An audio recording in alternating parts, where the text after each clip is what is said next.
Hi, and welcome to Thursday, April 11th lecture on linear regression.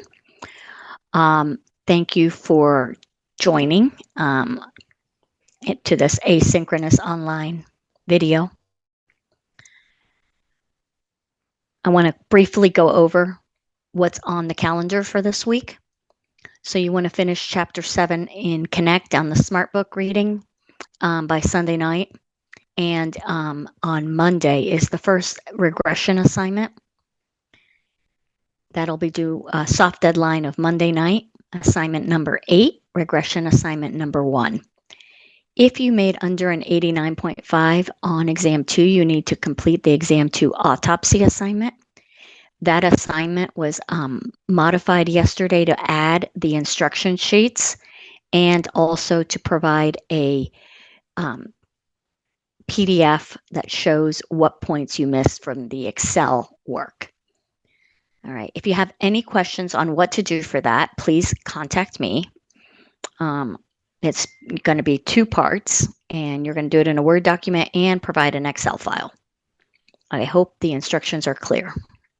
And if you did not already know this, the final is going to be a common final. It's on May 3rd from 6:30 to 8:30 p.m. in Chafee, room 273. It is not a cumulative final. It's going to only cover what you see in this calendar view, which is Chapter 7 and maybe a little bit of Chapter 8. 8.1 almost should have been part of 7. I understand why it's not, but it's still really part of linear regression. And it's an important part. I'm hoping I have time to get to it. Okay, so in some ways, I'm very happy this is a video because there's a lot of material to present to you today. And some of it is going to, I think a lot of it will be new to a lot of you. So it may benefit you to be able to, access this lecture again. All right. So we're picking up in part 2 of section 7.1, where I'm going over the basics on how to do a linear regression analysis and how do we interpret a little bit what we get out of it. So the first thing that's going to be important for doing this is we are going to want to be comfortable using the correlation tool. That's part of that. It's an option in the data analysis tool pack. You used it back in chapter 3 is where I introduced it. So we're going to look for correlations. That's going to be, in a sense, when you're doing regression analysis or modeling, there is not necessarily one right answer. And the whole thing is to find the best answer you can. This involves the initial exploratory data analysis. The exploratory data analysis that you've done so far were different ways to visualize data. We did in chapter 4 also talk a little bit about scatter plots and putting in trend lines and some of that in different color points based on a categorical variable. So some of that is where we're going to be drawing from here. So to begin with, what I'd like you to do is open up your Chapter 7 data that we started with on Tuesday and find the car prices worksheet. That data is available on Brightspace in the data module. If you come down to the bottom, there's Chapter 7. We're also going to use the college scorecard regression example today. So if you want, you can go ahead and download both of those. But I'm going to go to the Chapter 7 data and find that car price data. Let me remind you that Excel always wants to put what you have on the left on the x-axis. And so I copied price. So I believe you might have this in yours. You may not. I copied price over here to the right. So what I want to be really clear on is when you are looking at doing a regression analysis, step 1, you have to have it very, very clear in your head what is your response variable. So I could even maybe perhaps insert another column here just to give this a label, response. And these are, and maybe what I can do just to, again, drive this point home is separate that with a right border. And the age and mileage are candidate predictors. So we don't know if they're going to be used in the final model. They may be. So let's just kind of help get this. Oops. All right. You don't have to do this. I'm just doing this for clarification reasons, if you will. All right. So it's a really, really good idea when we run the correlations on a block of data to put your response variable in the first column, okay? And the reason for that is it's just going to make it a lot easier and less confusing, especially when you're trying to learn something new for the first time. I thought that everything would go over. Why did it not go over? Okay, there we go. All right, so I'm going to select this block of data. So I have price in my first column, age and mileage. Okay, we're going to use within the data tab, we're in the data analysis toolpack, we're going to find correlation. And this tool allows us to look at correlations in a grid. So this input range, it's important that we have only numerical data, and dummy variables are, no, they're not really okay. Don't include dummy variables. But you want numerical data, and we're going to have a rectangle, a block of data. All right, so I've selected that. I've noticed I include the labels, price, age, and mileage. It's going to make my output much easier to read. I'm going to select that I have labels in the first row, and I'm going to select where I want to put my output. So let's say I put it right here. And what we're getting as an output from this are the different correlation coefficients. They're all strong. Age and mileage are strongly, and remember there's two words. One is the strength of the correlation, the other one's the direction. So both of these, because they're negative and they're over in absolute magnitude greater than 0.7 or 0.7 or greater, we would say that both age and mileage are strongly negatively correlated with price. And then we have age and mileage are strongly positively correlated with each other. All right, anytime we think we see something in our data, and again, I'm going to select, I'm looking here at this first column is where you're going to do when you do begin to do modeling, where this is the response variable. So remember, that's the key thing. If not, it's hard to interpret what you get out of this directly for finding candidate predictors. So what we're looking for are, we're going to eliminate anything that does not have a decent correlation. And for regression analysis, we set our bar very low, usually about 0.15. Okay, so in this case, both of these are candidates. They were candidates up here, and they remain candidates because these values are, in absolute value, definitely greater than 0.15. Okay, and then we have this concern. Now, when we do modeling, we're going to get to this. If you have what's called a correlation between your predictors, that could be a big problem. So I'm going to flag this with an orange. Okay, that's a possible problem when we get down the road. All right, for right now, I'm going to start just by checking that price and age are linearly correlated. Remember what I said on Tuesday and what I said when I introduced this back in chapter 3. You can't trust these numbers without confirming them with a scatter plot. And once again, if I just were to put price and age into Excel, into a scatter plot, it would work. And the only problem with that is if I wanted to use it later, it would automatically put price on the x-axis, whereas we always want to put the response on the y-axis. Okay, so because of that, I copied price over here to the right. So I'm going to do age. I'm going to hold down my control key on Windows or command key on a Mac and select the price. So now age is to the left of price, and Excel is not the best graphing software. So we have to kind of baby it. We have to tell it. It won't let us just do that very easily. So you can go into select data and do it that way, but this is the quicker way if you just have it set up. All right, so here's our price, and remember it's always Y versus X, so price versus age.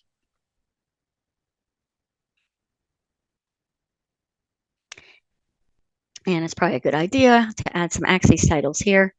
So we have price and age. And if I was doing this for an official report in any way, I'd have to put units there. So price in dollars, so people know it's not euros, and age in years, so people know it's not like toddlers where you're measuring them in months. Okay, so we got all this. We're good to go. We're going to add that trend line. We see that trend line there. All right. So we are right now for our initial work, we're going to start by focusing on age. Now I could do the same thing, and I'll leave that to yourself to make sure you can do the same thing with mileage and price. Okay, so we want to see if that's real, and then we also want to see if age and mileage are actually linearly correlated. So there's two more scatter plots that are needed, right? I'll just put here as a note to you as a little practice. You want to look at scatter plot of, we're going to say price, right? That's the y-axis versus mileage. And then we need another scatter plot. Over here we have this concern that two of our predictors may be highly correlated with each other. Scatter of mileage, and it doesn't really, I guess we have age on the left. So yeah, mileage is right. Mileage versus age. Okay, I'll let you do that. All right, I'm going to focus just on age right now. Oh, here you go. This is what they look like. So they're in the slide. So make sure you are able to do those. And I actually have them in opposite order. So I have, actually, let me go back, fix that. Someone might get confused. Okay, the way they're on my slides is this is here, and then the mileage versus age one I did down here. Okay, all righty. All right, so like I told you, I want to focus on age, and we are going to propose a stochastic model. So this is all new vocabulary, probably. That's what I introduced on Tuesday. So what we're saying is the price is linearly related to some slope times age, so some rate times age. And then we add in this stochastic term because we know that we actually have a cloud of points, right? So we're looking at oh, these graphs are all backwards. This should be over here. I forgot to fix these slide. Okay, let's go on Excel where it's better. Okay, we got price and age. So we have age down here, and we want to see what is this coefficient of this rate, the slope. What we're trying to do is get an estimate of that slope. All right.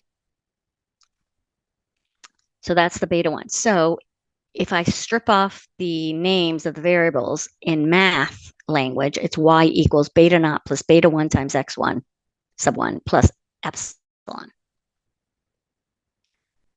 And we're going to use our sample data to estimate beta naught and beta 1.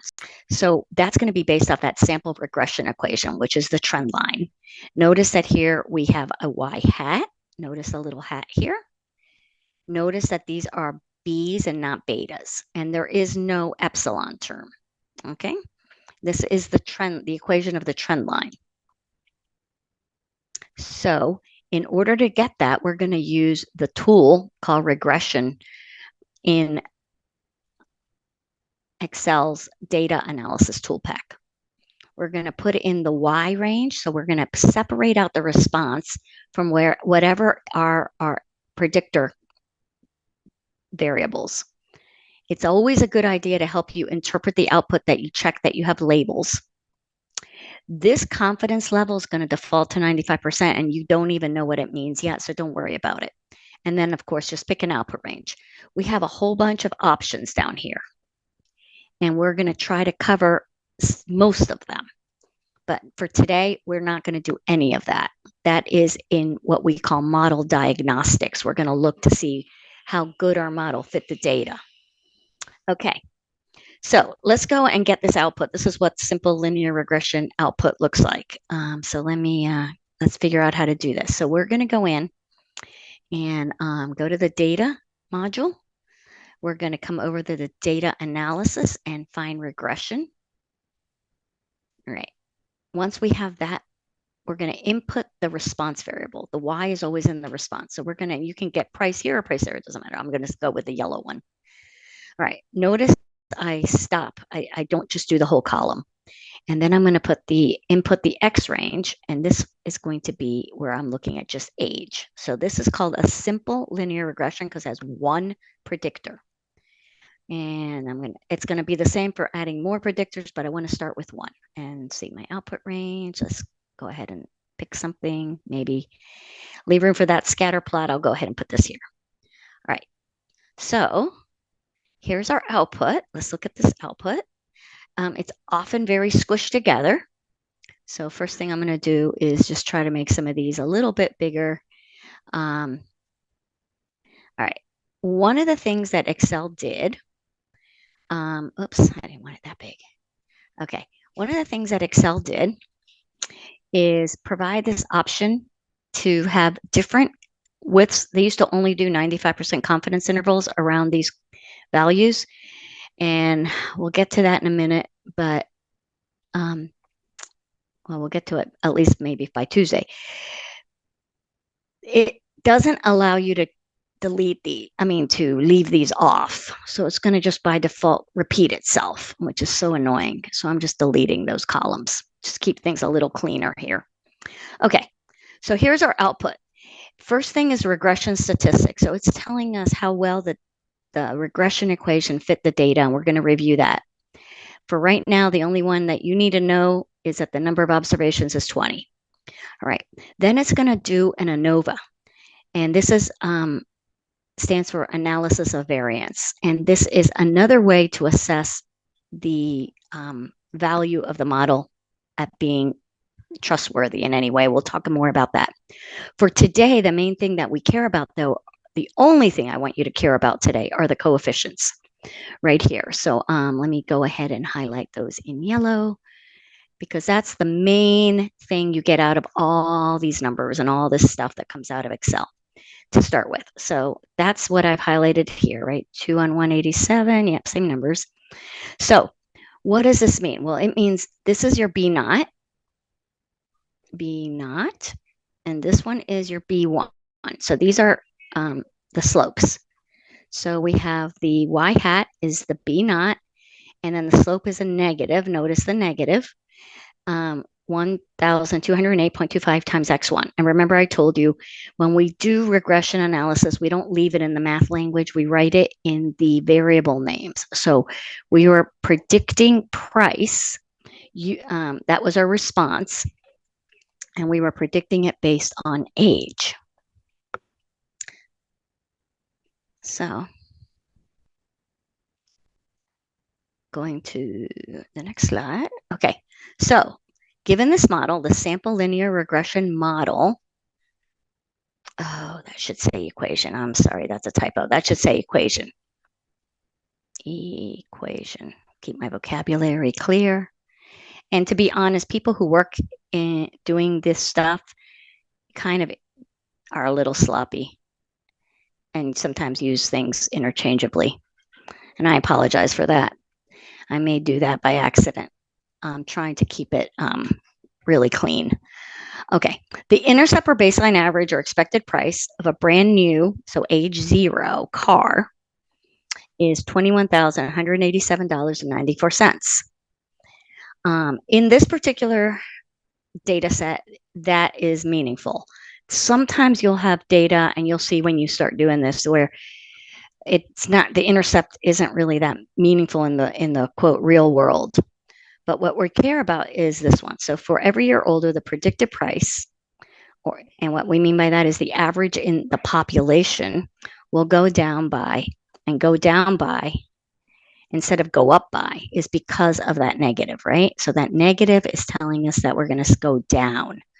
It's a decreasing trend. The slope is going down. We expect it to be negative, and so we say this is the partial influence of the age on the price of a car.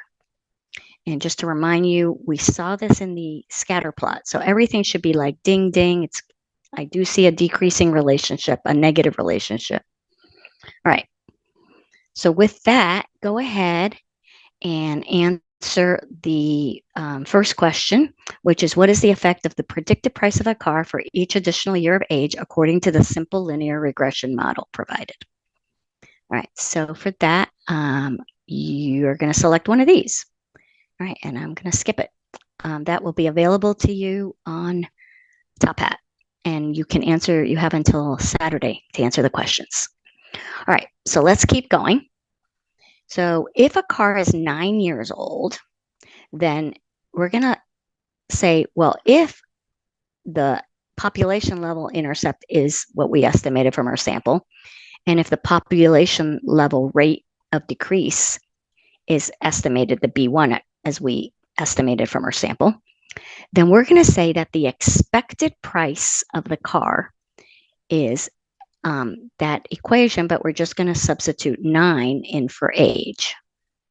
So we get what's called a point estimate. So we're saying that that price that we, based on this data, the price of a car that's 9 years old. So we go up here, hit the trend line, and then read the trend line, $10,313.73.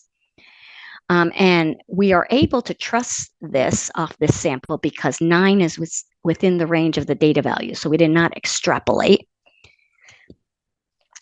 And so it's the y coordinate, right, of the trend line is what the predicted value is. All right. Here's the deal that we're going to get into a little bit for this lecture. And that is that the prediction is going to change if you have a different sample. So pretend you can actually really tell that there's blue dots and purple dots. I didn't have time to redo this. I didn't realize how close in color those might look.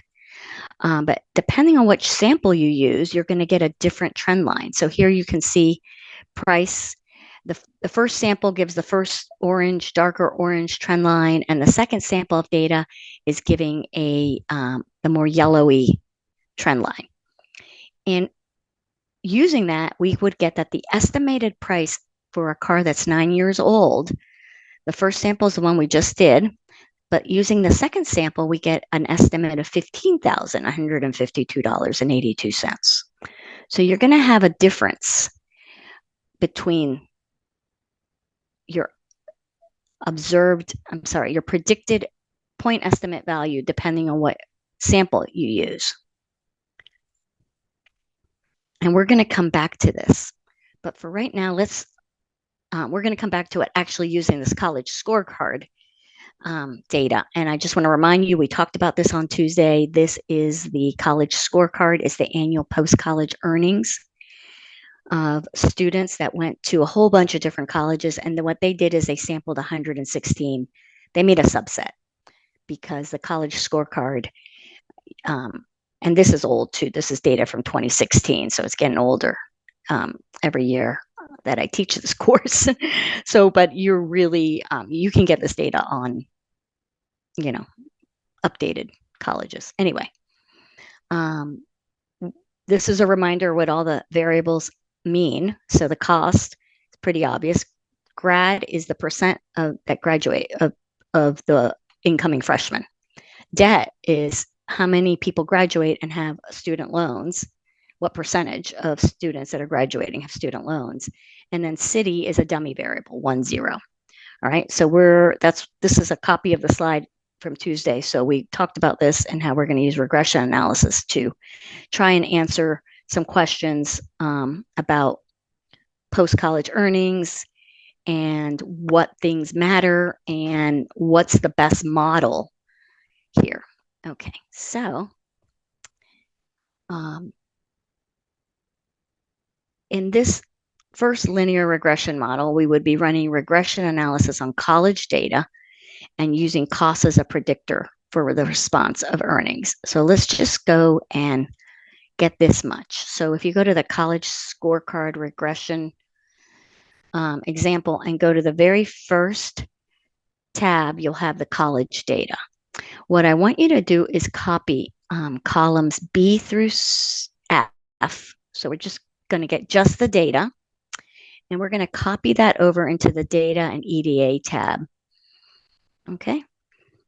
Now, earnings is, and maybe I can just go ahead and insert, just keep us all straight. Earnings is what we care about predicting. So this is our response. And it's already set up for me nicely that it's in the first column. That's going to help me for running my correlations. Okay. So first thing I want to do is look at correlations. So I'm going to go to that data tab, data analysis, find the correlation tool. And everything in here is numerical. And remember, I told you we don't want to include city though. So the input range, I need to change that. So I'm going to select earnings, cost, city, debt. Let's just go with those first three candidate predictors. And I have labels in the first row, and my output is going to be, let's go ahead and put it over here in H, I guess. All right, so I have this data. Generally, I'm going to show you some really quick things to do to make it a little easier to read. So the first thing I'm going to do is I'm going to center all these values and change them to just 2 decimals. If you change it to number, it'll do that. Okay. Now remember, earnings is our response variable. So we care really about these correlations to find our candidate predictors. We have to look at city a little different because it is a dummy variable. We'll talk about that later. But for right now, we're just getting our feet wet here, learning how to do these. So I'm going to pick the first one. So we need to make sure that earnings and cost are linearly related and not, in some sense, a false signal. So let's go ahead and copy earnings. I'm going to copy earnings, and I'm going to put it on the right because remember I was telling you that I could do it the other way, but it's a little bit can throw people off, especially when you're learning all this new stuff. All right, so I'm going to include, I'm going to select costs now, and using my control key, I'm going to select earnings and then 3 keys at once, control shift down arrow key or command shift down arrow key is the fastest way, I think, to get all this data. Now we're going to get insert and go to a scatter plot. And here we see earnings versus, so we have the response in the y-axis. That's great. That's one of the things I'm going to make sure you know how to do. So I will be probably testing that.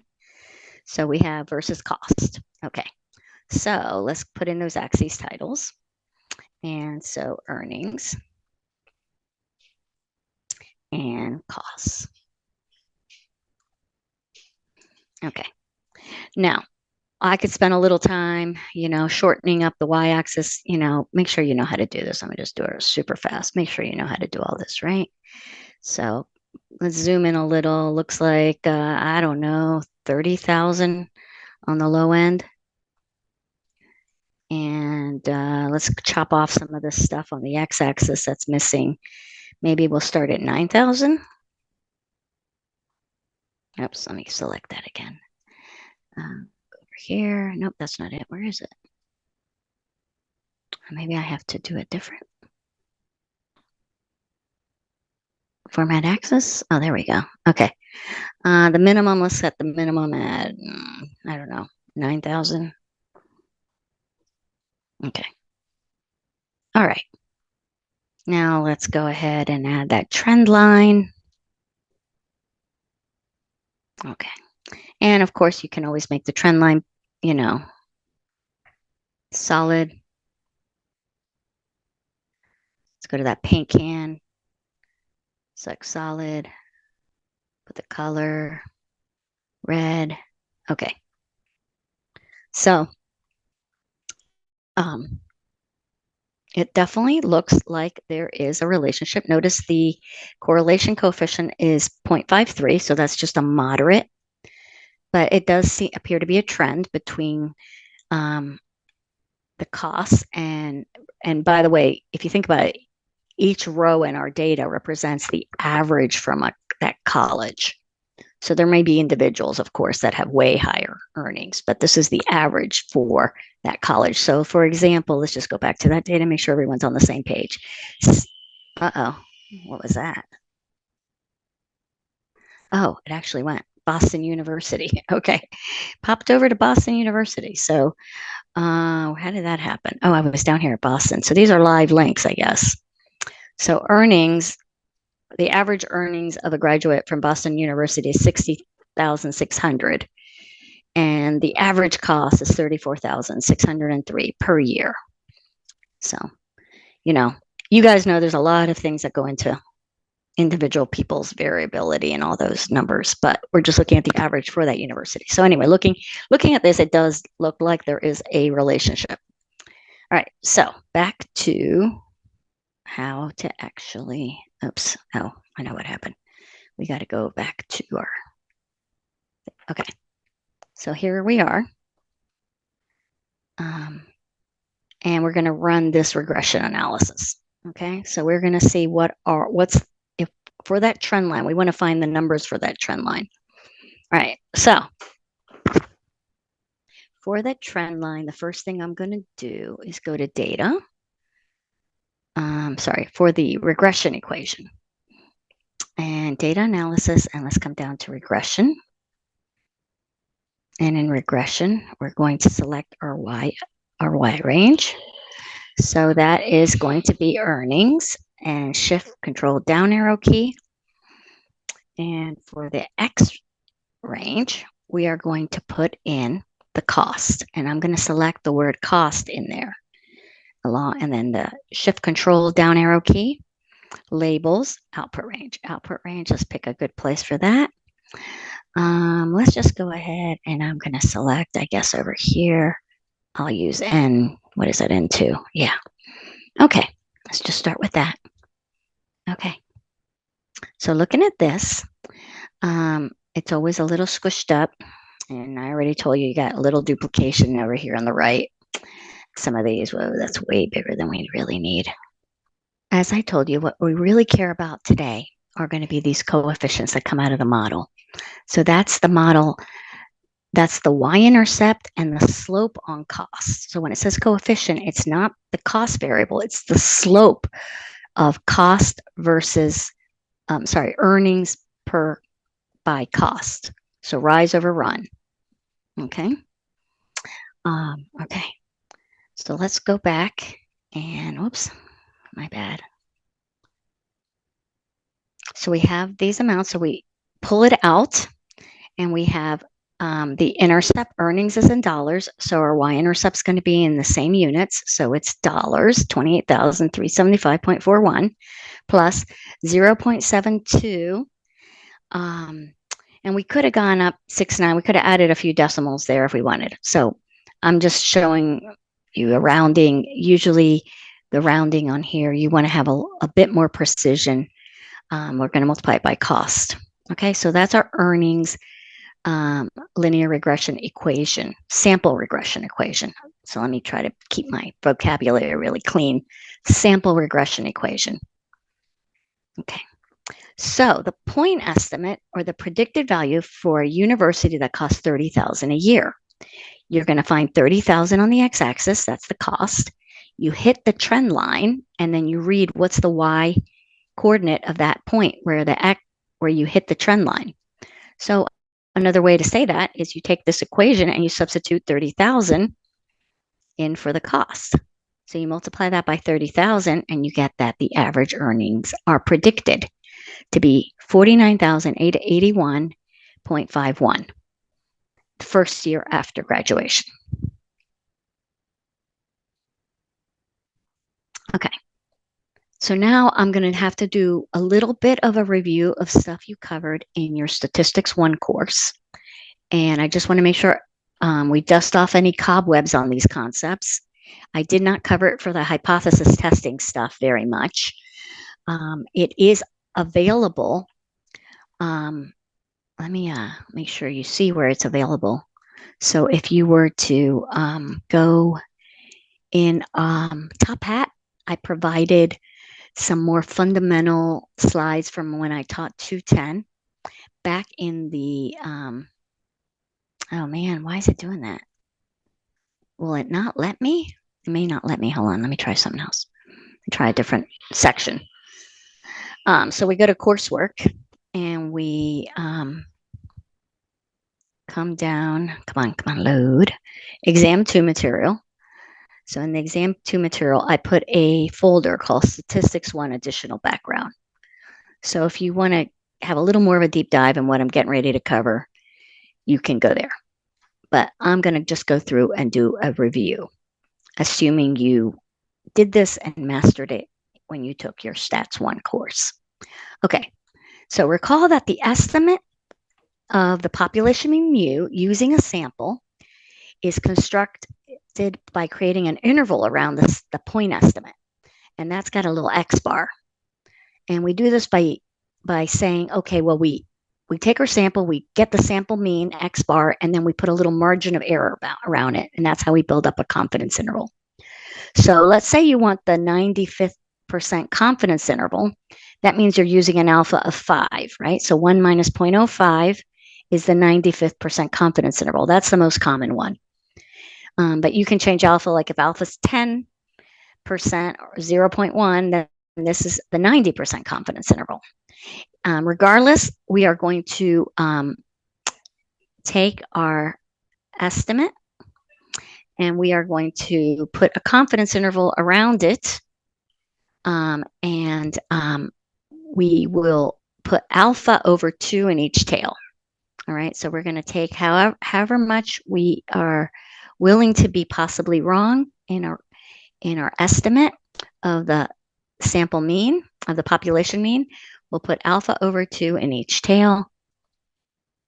All right, so in other words, we have like, so if alpha is 5%, so alpha, oops, sorry, it's not letting me, oh shoot. If alpha is 95%, so let's put 0.95, no, 0.5. If alpha is 5%, then this is 95%. And inside here is the majority of the probability. Okay, so we're going to create a margin of error by taking that sample mean, we put it right in the middle, and we're going to subtract and add the same amount. The margin of error depended on the governing probability distribution of X. So a little statistical technical stuff, and the standard error in the sample. When we do not know sigma, the population standard deviation, we use the student's t distribution with n minus 1 degrees of freedom. So this is coming straight out of the hypothesis testing stuff. We also talked about that there. And that's all because we don't know the population standard deviation sigma. So we use a student's t distribution instead of normal, and the confidence interval is minus or plus that margin of error. That margin of error is given by, and if you want to know the derivation of this formula, go back and look in that Stats 1 material, but it's given by the t at alpha over 2 and the degrees of freedom times the standard error, and the standard error is given by s times the square root of n. So that's how you get, if you have an average, you have a column of numbers and you want to get the average, and then that column of number represents a sample from a population, and you want to put a confidence interval around the mean of the whole population. You build it off your sample average plus or minus your margin of error, which you build this way. Okay, the predicted value y hat now, okay, now we're switching back over, we're using this idea. So we're using this idea, but we're switching it over and we're pulling it in to regression analysis. So we're going to build a confidence interval around that predicted value. All right. The degrees of freedom are going to depend on how many predictors we have. So the K is the number of predictors. So far, I've only shown you simple linear regression, which means K is 1. All right. So the other thing I want to kind of show you is this little notation, X sub 1 with a little 0 here, denotes a specific value of X sub 1, and X sub 1 is the first predictor. So we're going to be thinking about having more than one predictor, and we're going to label them 1, 2, 3, 4 up to K. So X sub 1 represents cost. So if I pick a specific value and I denote it mathematically with a little notch, just means I picked one. So let's say cost is 30,000. Okay, then the expected value, in other words, the value on the trend line, is going to be given by the deterministic part of my model and the confidence interval around that. So the confidence interval for the mean expected value of Y naught. So notice a little notation here means I've actually picked an X naught and plugged it in. Okay, so the notation is capital E square bracket Y hat naught, close the square bracket. So sorry, that kind of came off, is given by. So you go ahead and, oops, I gotta pause my recording for 1 second. So we're gonna take our value on the Y coordinate from our trend line, and we're gonna add and subtract the margin of error. So the margin of error is gonna be this value, T alpha over 2 degrees of freedom. So we know how to do this one, so we're good here. Times the standard error of the so this is the estimated standard error of Y naught hat. Whew, right? Like what? Okay, but what we're saying is standard error always is referring, when you hear the word standard error, it's referring to how much distribution or variability is in the data.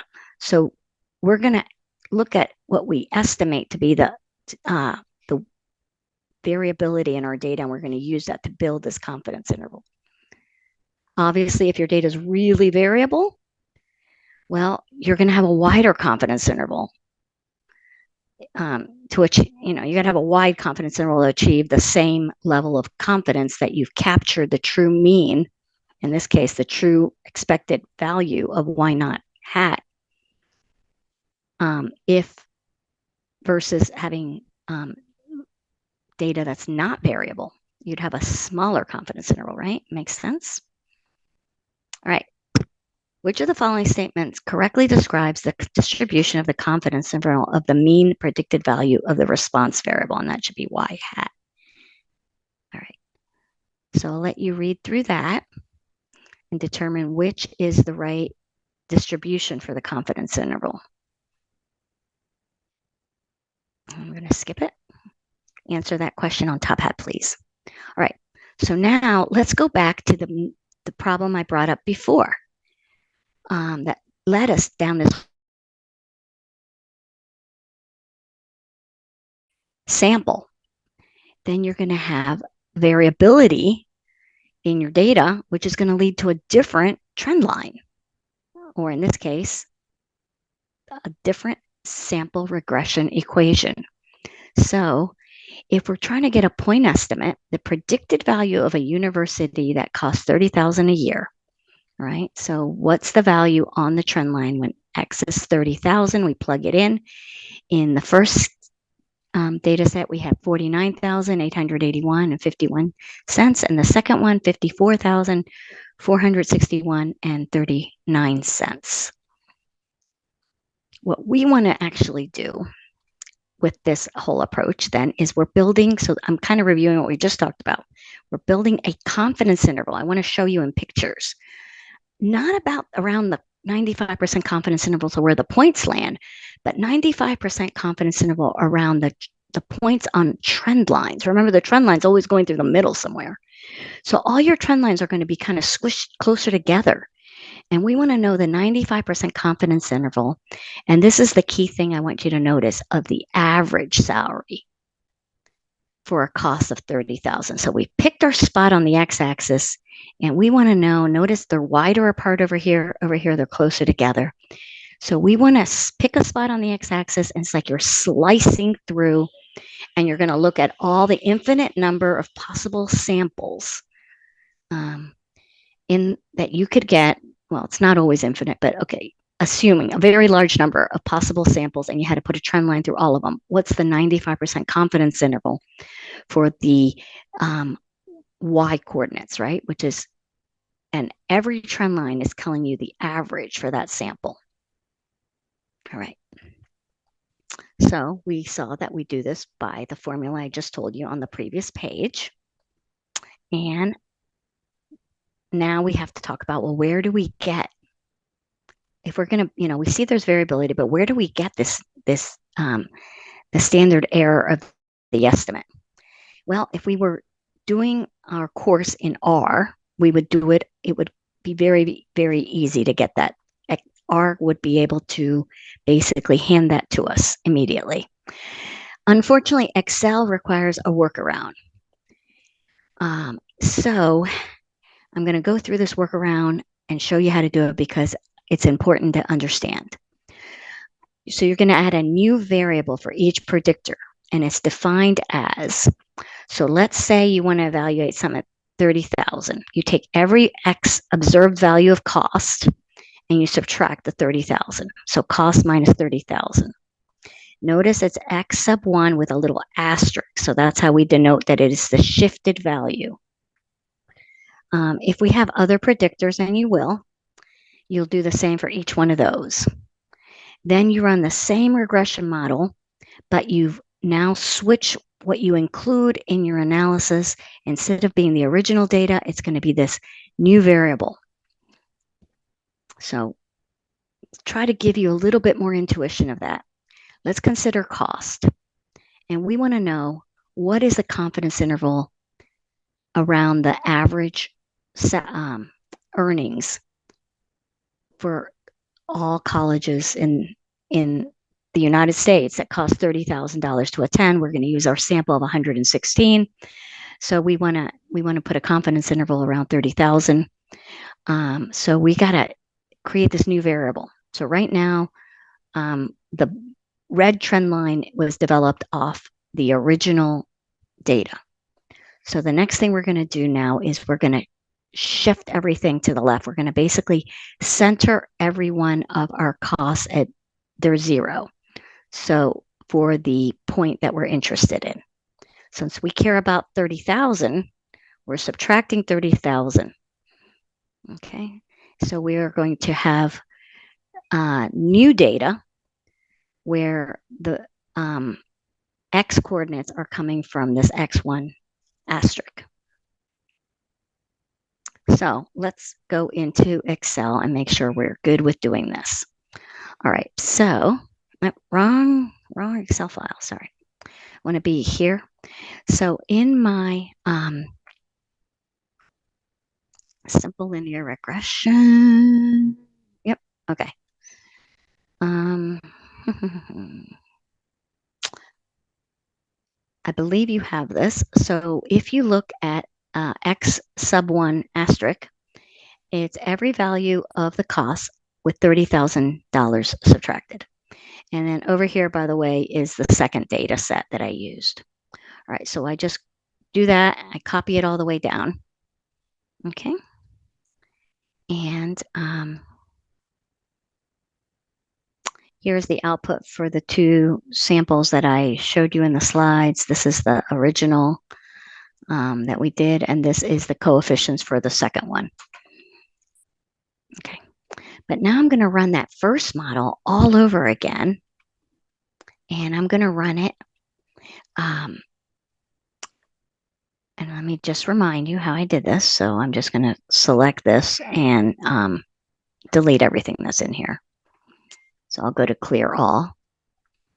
All right.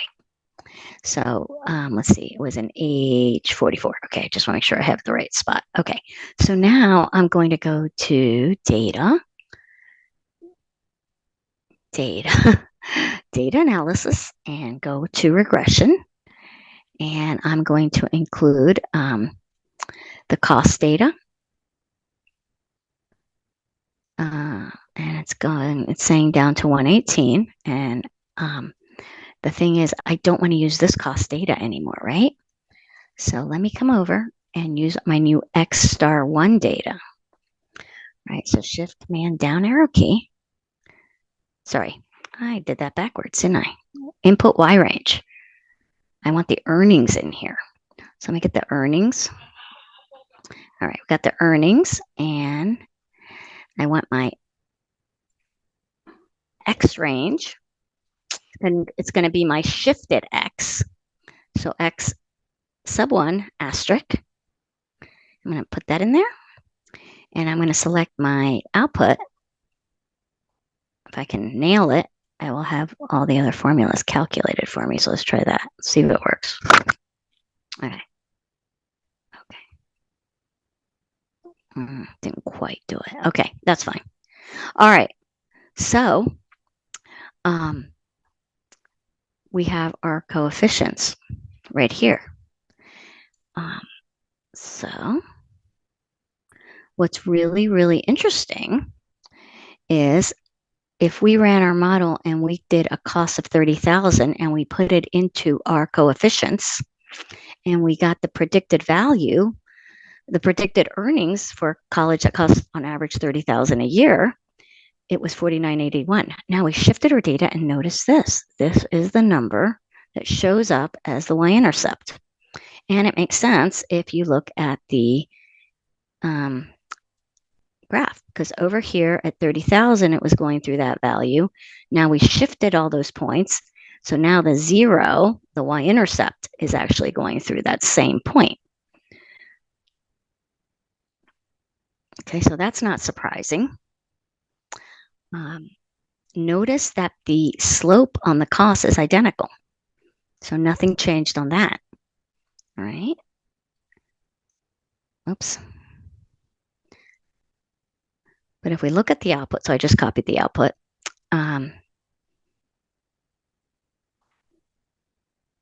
We now care about this new number. Now I'm adding a new thing to focus your eyes on. This is the standard error of the intercept. So it's giving us the standard error at that y-intercept. And Excel will only do this for you by shifting to where it only do it on the intercept, like that we can use it for what we need. So we have to shift everything over to making that the intercept. All right. So we do that. We're like, okay, well, then the other thing we need, and I'm kind of focusing in on this, reminding myself what the form of the confidence interval looks like. I need this T, and this is the 95% confidence interval. So it's going to be 0.05 divided by 2. And remember that there's one predictor. So it's my sample size, which comes from here, right? The output tells you how many records it has. So 116, sorry if you can't quite see that. 116 minus 1 minus number of predictors is 1 minus just a 1. Okay, so we get 114. So we need to use this function, t.inverse.2t, and it's going to give us the value from the student's t distribution that we're going to need to use. So that's an Excel function you're going to want to make sure you know. So we got the 1.981, and we grab that standard error. There it is right there. We're going to plug that into this formula. Whoops. Plug that in. Right, we calculate that. We do the minus and the plus, and we have a range of values. So once we put that in, we get 48,340.96 to 51,542.06. So let's go and make sure we're good with doing this. Here, so let's get the confidence interval. And let's say 95% confidence interval.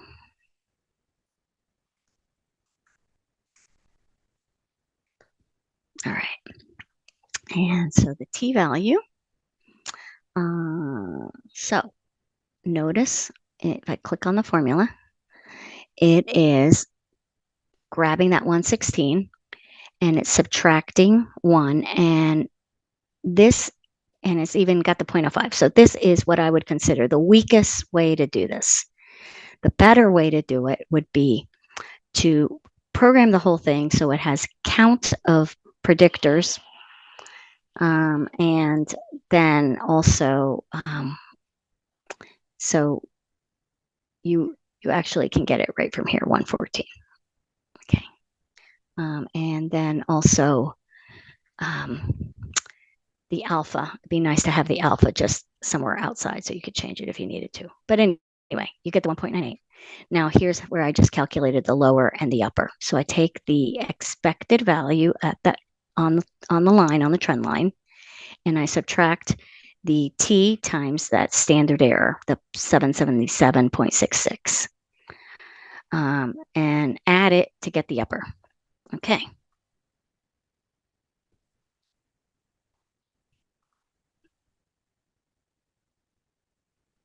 So visually, this is what we did. We found that the mean prediction of earnings, right? Remember, we're not putting a confidence interval around any particular school's average earnings. We're putting a confidence interval around the average of all colleges. So the trend lines, we want to know if we pick 30,000, what's the 95% confidence interval that any sample will have a trend line going through our brackets. Now I want to introduce a different concept, but it's related. And that's called the prediction interval. And it's the prediction interval for an individual value. So a second ago, I was talking about a confidence interval for the trend lines. Now we're talking about the individual dots. This prediction interval starts with the predicted value of the individual, so the Y value, and it's going to include the variability in the sample data. So it's going to actually try to capture the variability in all the underlying data. So it's always going to have to be wider than the confidence interval because it's going to assume we're trying to figure out with 95% probability, and individuals, colleges would have what their average earnings would be. All right, so we start with that model. And what we're going to use, and I'm not going to derive it in our course, but we're going to use almost the identical formula that we had before, but as usual, it's the standard error that changes. And the standard error is now the one that we calculated a second ago, the standard error of the estimate at y not hat, that quantity squared, plus the standard error overall from the model squared. So let's look at how that looks. So the one number comes from here. That's this one, this whole number right here. And the other one is one of the outputs from the regression statistics. It's the standard error overall in the model. And that's the one that we're going to use here. All right, so we use these two together. So doing that, we still have that same t value from the student's t distribution. So the 1.981 times the square root of this number squared plus the standard error up here squared. And that's something we would want to do in Excel. So we're going to put here the 95% prediction interval. All right, so notice what we do here is we come in and we say, okay, we're going to now multiply. We use that same t, but we're going to multiply the square root times this number squared plus this number squared. And we'll take the square root of that whole thing. And now we have this range 37,000 to 62,000. So that range is for a particular student. Actually, technically, it should be college. Let's just say college. This data was at the college level. So it's a particular college, not a sample of 116 of them, but a college, a particular college where you pay on average $30K a year. What's a confidence interval for their earnings? Okay.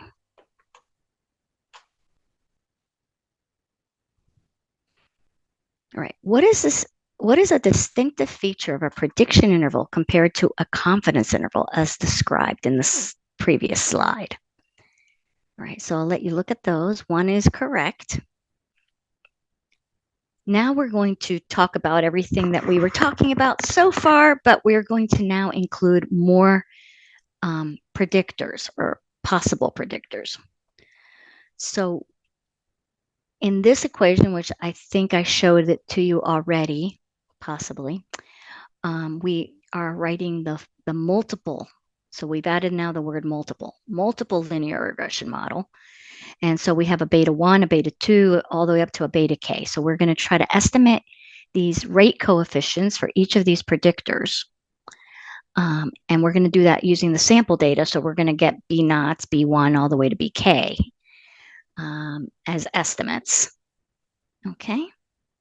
And the sample regression equation, not the model, but the sample regression equation that has the, has the little y hat, right? Notice the y hat and has all the b's and does not have the epsilon. The model has the epsilon because it's taking into account that there's randomness in the real world. Okay. The regression model is going to treat all predictor variables as numerical. And so we want to definitely include information that's captured in categorical variables. And that's why I've been kind of slowly all along been introducing the concept of dummy variables, because at first it's like, what? But it's really easy once you see them, right? Like, you know that if you have a column called black, it's going to be 1 zeros. And if it's a 1, that means that person on that row was, their race was identified as black. Then you have another column of Hispanic, and you can do, you know, you don't have to do them all, by the way. So like, let's say you decide you want to consider black in your, the effect of being black on your response variable. You don't also have to include Hispanic, white, and other. You can just have a column called black and just include that. All right. So let's go back to that college scorecard data again. All right. And we are going to start with what's called the full model. And I'm going to teach you a technique for searching for the best model. There's actually a lot of debate and ongoing research happening. What is the best technique?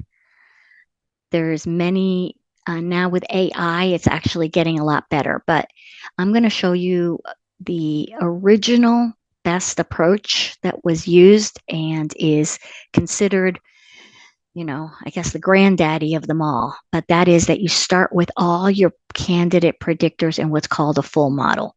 So notice here, this has cost, grad rate, debt, and city. All right.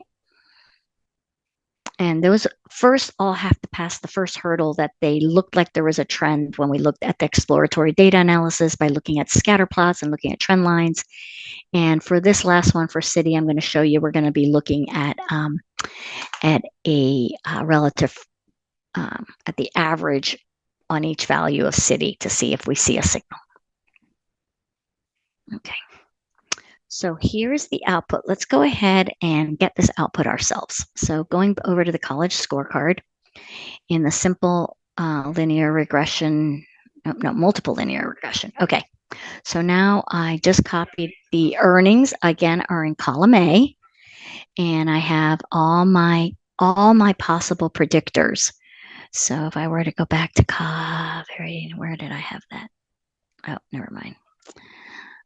I'll just to remind you, this is the response variable. There's always only one, and it has to be numerical for what we're doing right now. There are techniques for having your response variable be categorical, but they're a little more advanced, and we're not going to have time to get to it. And then these are our candidate predictors.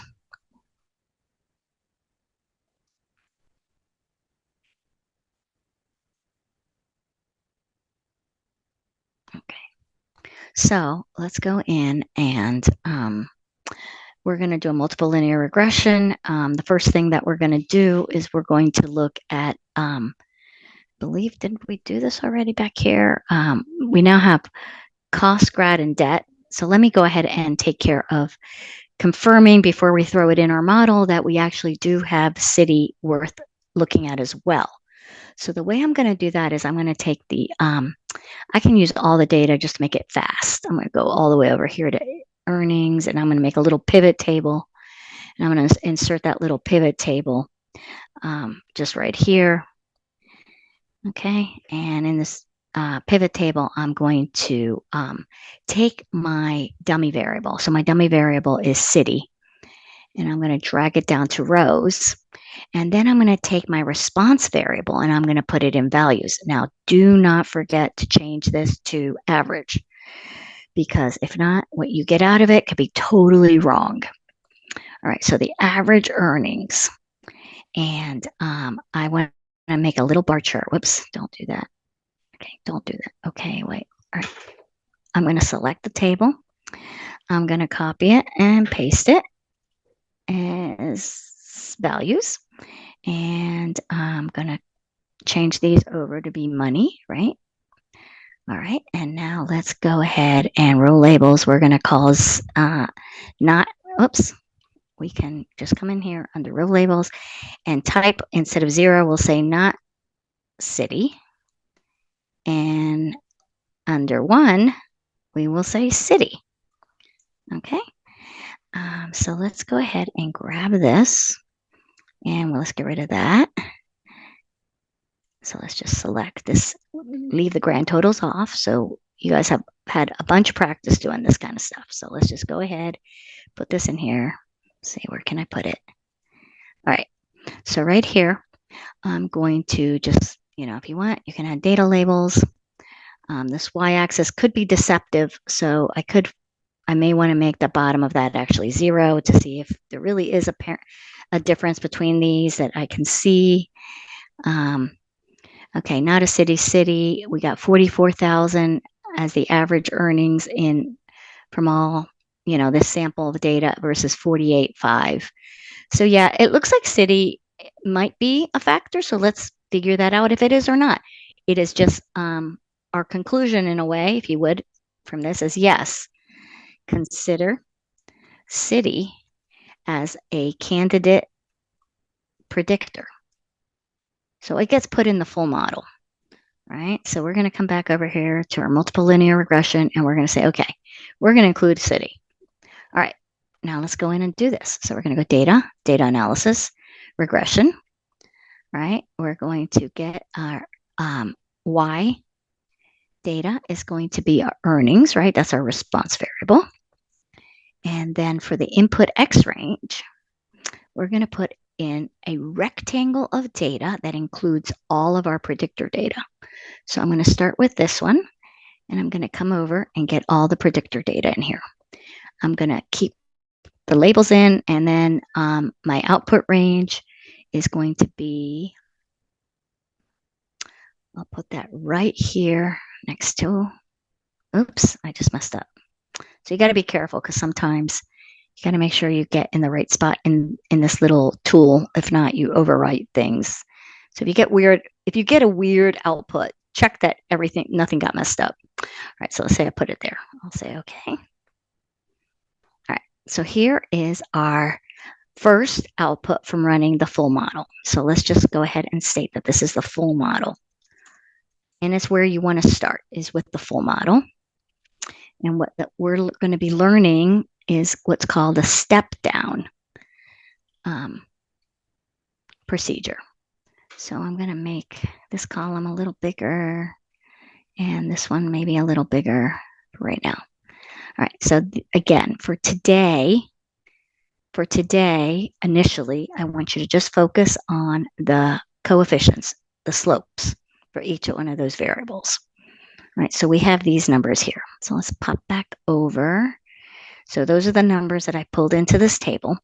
So that means I'm going to take each one of these, and it's going to be the coefficient in front of the predictor. So earnings with a hat, so the predicted earnings. So this is the best fitting trend line. And maybe you realize this, but this is to visualize this or graph it, it would be a 5-dimensional graph. So we have a hard time with our brains doing that, right? So, but we can do the math on it. So we take and we put each of these coefficients in front of the predictor. So this is the average earnings for 1 unit increase in costs, average earnings for 1 unit increase in the graduation rate, average earning increase for 1 unit increase in the amount of students who have debt, and the 1 unit increase for being city. Now, city is a dummy variable, 0, 1. So this one's just simply, and I'm going to think I talk about this on the next slide. Yeah. In your expected earnings. What is the sample regression equation? Okay, this is what we just did. Interpret the slope coefficients. Okay, so this is important. If not, you are just learning math for no reason. Okay, interpret the slope coefficients. All coefficients are positive, first of all. That means there's a positive influence for every one of these predictors on the response. So back to plain English, that means every one of these predictors, the bigger it is, the higher the predicted earnings. So the way our brains sort of handle this high level of dimensionality is we say holding all other predictors constant. So once we do that, we're like, oh, now we're back to like an XY graph. If the average annual cost, so now we're going to say all these are frozen in time, and whatever value they are, we're just freeze them, and all we're going to vary is cost. So we're saying if the average annual cost increases by $1, then on average, the predicted earnings are expected to increase by 40.4349, or roughly 43 cents, 43.5 cents. Then we can do it for the next one. Holding all other things constant, the average annual earnings go up by $178.10 for each 1% increase in the graduation rate. Remember, grad is given in whole numbers, but it was representative of a percent. So we refer back to the original units and we keep ourselves clean and straight on that stuff, okay?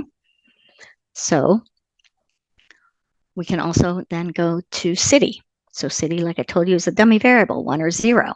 All else things being constant, the predicted earnings are 2,527, if I round, more higher for graduates of colleges located in a city. Okay. So sorry to tell you that, even though being at URI with a beach nearby and all that is awesome. Maybe Los Angeles would have been a good combo. Okay, anyway. The predicted annual post-college earnings, if a college's average annual cost is $25,000, they want us to predict, okay. Its graduation rate is 60%, its percentage of students paying down debt is 80%, and it is located in a city. So what we're going to predict is what's called the point estimate. Basically, it is the y-coordinate of the trend line, the best fitting linear trend line through the data. So basically, we are going to just replace costs with 25,000. We're going to replace the graduation rate. We're going to put in a 60. For the debt, we're going to put in an 80. And for the city, we'll put in a 1. So we get that the point estimate is $45,400 and approximately $409 in annual earnings per year. Annual earnings, sorry, first year after graduation is what this data is. Okay, but I want you to be cautious because this value, this is specific value. It's the Y value on the trend line from this sample of 116 colleges. And it's just from one sample. What's a little bit better is if we calculate the 95% prediction interval for an individual college's average earning are between 34,000 and 56, or roughly 57,000. So that is the prediction interval. So that's the one that has the greatest variability, right? So if that's saying if these things hold and you had information of all possible colleges, you could be 95% sure that this is what the annual earnings would be somewhere in this range. Okay. Holding all other predictor values constant, if the average annual cost of a college increases by $2, by how much are the average predicted post-college earnings expected to increase? So for this question, you're going to refer back. Oops, I didn't mean to start it. Sorry, stop, close. It'll be open. Sorry, it's going to be open in the, I don't want its timeout. It'll be open in the homework. Okay. So you're going to want to refer back to answering this question to the results. Where'd it go? There. Okay, up here. So go back and use this to answer that question. Okay, we want to use the regression, the sample regression equation to answer this. All right, and that is it for 7.1. So hopefully you are ready not only to do the homework number 8, but also I think you might be ready to do homework number 9, or at least parts of it. Okay, have a great weekend, and I will see you next week.